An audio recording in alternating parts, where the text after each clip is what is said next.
మేము పనిష్మెంట్ ఇచ్చే వరకు నిద్రపోవని చెప్పి మాకు హామీ ఇచ్చారు. మాట ప్రకారమే అశోక్ గారు, అదే ఓ పక్కనేమో బాధిత కుటుంబం తరఫున ర్యాలీలు నిరసనలు జరుగుతున్నాయి, ఓ పక్కనేమో మాకు న్యాయం జరుగుతుందని హామీ వచ్చేసింది, భరోసా వచ్చేసింది అని ఎట్లా చూస్తారు? ఈ కాన్ఫ్లిక్ట్ లా ఉంది ఇది. ఆవిడ మాట మీరు సరిగ్గా అనలేదు. ఆ భరోసా ఇచ్చారు అనలేదు, మాకు న్యాయం జరిగిందని చెప్పేస్తుంది ఆవిడ. జరిగింది, అవును. బాగా చూడండి, నేను చూశాను ఇందాక బిట్టు, మాకు న్యాయం జరిగింది అనే మాట మాత్రం యూజ్ చేశారు.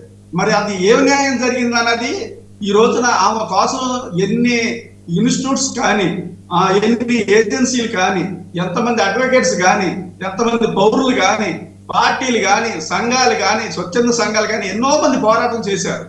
ఏ న్యాయం జరిగిందో వీళ్ళందరికీ చెప్పాలి. సరే, ఇంకో విషయం చెప్తున్నా, ఇది ఇలా ఫ్యామిలీ ఇష్యూ కాదండి, ఇది ఇప్పుడు స్టేట్ ఇష్యూ అయింది. అది గమనించాలి మనం ఫస్ట్. ఇది లా ఆఫ్ డెత్ అనేది ఒక ఫ్యామిలీ ఇష్యూ కాదు, ఇది state issue, law and order problem. ఈ స్టేట్ లో కండిషన్ ఎలా ఉంది? ఒక స్టేట్ లో లా అండ్ ఆర్డర్ ప్రాబ్లం లేకపోతే ఆ స్టేట్ డెవలప్మెంట్ ఎలా ఉంటుంది?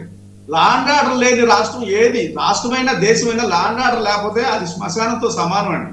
లా అండ్ ఆర్డర్ కంట్రోల్లో ఉంటేనే. పోనీ ఇక్కడ ఈ కేసులో ఏంటండి, కాపలా కాసేవాడే లేదంటే ఆ కంచి తీసేసినట్టు పోలీసు వాడే ఇందులో ఇన్వాల్వ్ అయ్యాడని చెప్తున్నారు ఒక పక్కన మీరు. సో ఇది కస్టోడియల్ డెత్ అని చెప్తే తెలుస్తుంది. ఇటువంటి వాటిల్లో ఎవరు రక్షిస్తారు? స్టేటే కదా రెస్పాన్సిబిలిటీ. కస్టోడియల్ డెత్ కానీ ఇంకేది కానీ సుప్రీంకోర్టు చెప్పింది ఏంటి, ఇట్లాంటివి జరిగితే స్టేట్ రెస్పాన్సిబిలిటీ, పోలీసుల రెస్పాన్సిబిలిటీ. ఇక్కడ న్యాయం అనేది ఆ ఫ్యామిలీకి ఏం న్యాయం జరిగిందో మనకి అక్కడ అప్రస్తుతం. కానీ ఇది స్టేట్ ఇష్యూ అయింది, ఇప్పుడు లా అండ్ ఆర్డర్ ప్రాబ్లం అయింది. ఇప్పుడు సామాన్య మానవుడికి రక్షణ లేకుండా పోయింది. ఇప్పుడు పౌరుల పరిస్థితి ఏంటి? భయం భయంగా బతకాలి. ఇప్పుడు ఈ అమ్మాయిని కూడా తీసుకెళ్ళి ఇలాగే చేసేసి ఏదో న్యాయం చేస్తారు ఆ ఫ్యామిలీకి. ఇదేనా ఈ పరిపాలన అంటే? దీన్నేనా అంటే లా అండ్ ఆర్డర్ మెయింటైన్ చేయడం అంటారు? ఇది కరెక్టేనా?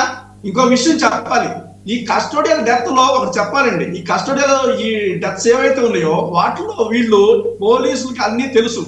వాళ్ళు డైరెక్ట్ గా ఏ ఎవిడెన్స్ అక్కడ ఉండేటట్టు చెయ్యరు, చాలా జాగ్రత్తగా చేస్తారు. డైరెక్ట్ ఎవిడెన్స్ ప్రూవ్ చేయడం చాలా కష్టం కోర్టులో. కనుక దీన్ని సర్కమ్స్టెన్షియల్ ఎవిడెన్స్ కింద పోవాలి. సర్కమ్స్టెన్షియల్ ఎవిడెన్స్ ఏంటంటే, ఇప్పుడు మీరు చెప్పారు, ఇప్పుడు మన రజనీ గారు కూడా చెప్పారు, ఇప్పుడు మేడం గారు ఏమని, ఇప్పుడు ఇక్కడ ఏదో బస్ స్టాండ్ లో డెడ్ బాడీ దొరికిందని, మున్సిపాలిటీ వాళ్ళు వచ్చారని, ఆ డెడ్ బాడీని తీసుకెళ్లి ఖననం చేసేసారని. మరి పోస్ట్ మార్టం ఎందుకు చేయలేదు? ఎక్కడైనా డెడ్ బాడీ జరిగితే ఫస్ట్ ప్రైమరీ స్టేజ్ ఏంటంటే గవర్నమెంట్ హాస్పిటల్ మార్చి తీసుకెళ్లి దాన్ని పంచనామా చేసి ఫార్మాలిటీస్ ఫిలప్ చేసి దాన్ని కన్సెంట్ రిపోర్ట్ ని కన్సెంట్ పోలీస్ స్టేషన్ కి పంపించాలి. This is the procedure. Most valid point. ఎవరికైనా చేయమన్నాడు? మున్సిపాలిటీ వాళ్ళకి శవాలు రోజు దొరుకుతాయండి. ఖచ్చితంగా మీరు వెళ్ళి చూస్తే గవర్నమెంట్ హాస్పిటల్లో ఆ కుక్క పిల్లల్ని పంది పిల్లల్ని వేసినట్టు శవాల మీద శవాలు గుట్టబోసి ఉంటాయి అక్కడ. వీళ్ళన్నీ కూడా ఏంటంటే సస్పిషియస్ డెత్స్ అంటారు వాటిని. అంటే తెలీదు, కాలువల్లో కొట్టుకొచ్చిన వాళ్ళు ఉంటారు, కృష్ణా రివర్ లో కొట్టుకొచ్చిన శవాలు ఉంటాయి, సూసైడ్ చేసుకున్న శవాలు ఉంటాయి, ఆ ట్రైన్ కింద పడిపోయిన శవాలు ఉంటాయి, హైవే మీద చచ్చిపోయిన శవాలు ఉంటాయి. ఇవన్నీ కూడా తెలీదు, చాలా ట్రేస్ అవ్వండి, అడ్రస్ ట్రేస్ అవ్వ. కొన్ని పిచ్చోళ్ళు ఉంటారు, మెంటల్లీ డిజార్స్ పర్సన్స్ ఉంటారు. వీళ్ళన్నీ కూడా సస్పిషియస్ డెత్ కింద ఎంటర్ చేసి గవర్నమెంట్ హాస్పిటల్ ఫార్మాలిటీస్ ఫిల్ చేసి అప్పుడు కదా ఖననం చేయాల్సింది. మరి దీన్ని ఎందుకు చేయలేదు? ఈ ఒక్క డెత్ లోనే ఇంత ఇంట్రెస్ట్ ఏంటి పోలీసులకి, స్పెషల్ ఇంట్రెస్ట్? సో నేను అదే అంటున్నాను, డైరెక్ట్ ఎవిడెన్స్ ఇందులో దొరకదు. సర్కమ్స్టెన్షియల్ ఎవిడెన్స్ ద్వారా పోతేనే అప్పుడు ఈ విషయాలు బయటకు వస్తాయి. ఇది జరగాలి అంటే ఇప్పుడు మన రజనీ మేడం గారు చెప్పినట్టు లోకల్ పోలీస్ చేస్తే ఈ విషయాలు బయటకు రావు. స్టేట్ పోలీసులతో ఇది అవ్వదు 100%. మినిమం గుడ్లో మెల్ల సిబిఐ ఎంక్వైరీ వేయాలి. అది మినిమం అన్నమాట. ఏంటంటే మరి ఉన్న ఏజెన్సీలో ఉన్న బెస్ట్ ఏజెన్సీ ఇండియాలో ఏదంటే అదే కాబట్టి అంత కొత్త హోప్ ఉంటుంది. అది తెలిసినా తేలకపోయినా కానీ కొన్ని విషయాలు దేశానికి, రాష్ట్రానికి, ప్రజలకి తెలుస్తాయి. ఏం జరుగుతుందన్నది వాళ్ళు డిస్ప్లే చేస్తారు. ఆ ఇన్వెస్టిగేషన్ ప్రాపర్ గా ఎంతో కొంత బయటకు వస్తుంది. స్టేట్ పోలీసులు అనుకోండి ఎలా ఉంటుందంటే, ఇప్పుడు న్యాయం జరిగింది. రజనీ గారు, అదే ఈ క్రాంతి కుమార్ ఇష్యూని ఎలా చూడాలి? అతను వాళ్ళ ఫాదర్ కూడా చాలా స్ట్రాంగ్ గా మాట్లాడారు. ఈ రకమైన కస్టడీ టార్చర్లు అనేటువంటివి జరిగాయి. ఆ సిఏ నాగరాజ్ మీద ఆయన కూడా ఎలిగేషన్ చేయడం జరిగింది. అతని ఇష్యూని ఎలా చూడాలి? నమస్కారం సార్. ఎన్ని రోజులు చూస్తారో మీరు కూడా చూడండి. ఎందుకంటే వీళ్ళు అంతకంటే గొప్పగానే ఫైట్ చేశారు 30 రోజులు 40 రోజులు. తర్వాత ఒక్కసారి చంద్రబాబు గారి డెన్లోకి వెళ్ళి బయటికి రాగానే మాకు న్యాయం జరిగిందని, జరుగుతుందనో, లేకపోతే ఇన్ని రకాల ట్రాన్సాక్షన్స్ నాకే అర్థం కావట్లేదు సార్. ఇప్పుడు మీరు ఎవరి కోసం అయితే క్రాంతి కుమార్ గారి కోసం పోరాడుతున్నారో రేపటి రోజు ఒక్కసారి చంద్రబాబు గారి డెన్లోకి పిలిచాక మళ్ళీ బయటకు వచ్చాక మాకు న్యాయం జరుగుతుంది, మాకు అన్ని తెలిసిపోతున్నాయి, మీరు వెళ్ళిపోండి అంటారా?